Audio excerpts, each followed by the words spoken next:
Ассаламу алейкум. Жалпы биздин YouTube көрүүчүлөр жана ошондой эле так маалымат каналыбыздын катталуучулары, алыста иштеп жүргөн биздин мекендештер.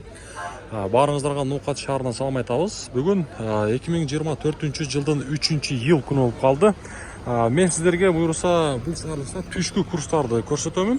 Сааттын жебеси 10:52, аптанын шаршемби күнү. Байчу маңтан баштайын туугандар. Бул жерде сатып алуу боюнча айтсак, рубльдун абалы 0,962.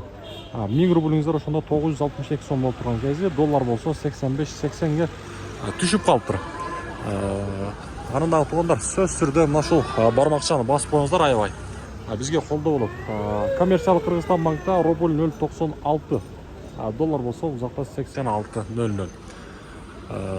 Мен ар дайым айтамын, эгерде биздин каналдан кимде-ким курс валюта бааларын билгиси келип турса, сөзсүз түрдө ушул биздин каналга подписаться кнопкасын басып коюңуздар.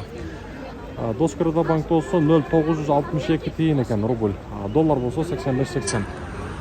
Акча алмаштыруучуларды дагы көрсөтүп коеюн, обменниктер. Бул жакта кандай болуп турат эми? Рубльдун абалы 0,96, доллар болсо 86,20.